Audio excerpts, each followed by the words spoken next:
এইফালে মই ঔটেঙা লৈ ল'লোঁ। বহুত দিনৰ পৰা ঔটেঙা আৰু গাহৰি মাংস খাবলৈ মন গৈ আছিলে। এইফালে ঔটেঙা কাটি তুলি ল'লোঁ টুকুৰা টুকুৰাকৈ। এইফালে মাংস ধুই ল'লোঁ। এইফালে নহৰু দুটামান আৰু পিঁয়াজ এটা লৈ লৈছোঁ মই।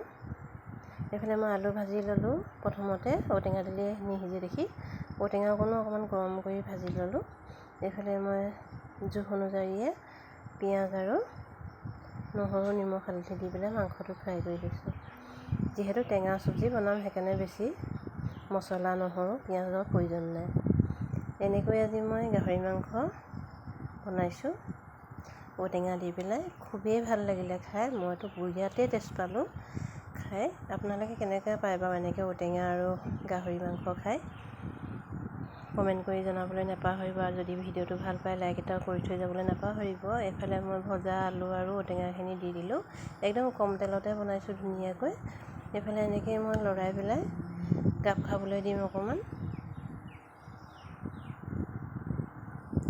তাৰপাছত এতিয়া মই উতলা গৰম পানী ঢালি দিছোঁ। যিহেতু গাহৰি মাংস বহুতকৈ সিজাব লাগিব। এইফালে দেখিছেনে মই পানী সৰহকৈ দি পেলাই মই এতিয়া ঢাকনা মাৰি পেলাই থৈ দিম যাতে মাংসটো ধুনীয়াকৈ বইল হয়। এয়া মোৰ ধুনীয়াকৈ মাংস সিজি গ'ল। আজি মোৰ চব্জি এনেকৈ ৰেডি হৈ গ'ল। আজিলৈ ভিডিঅ'টো কেনেকুৱা লাগিলে কমেণ্ট কৰি জনাবলৈ নাপাহৰিব। Bye bye.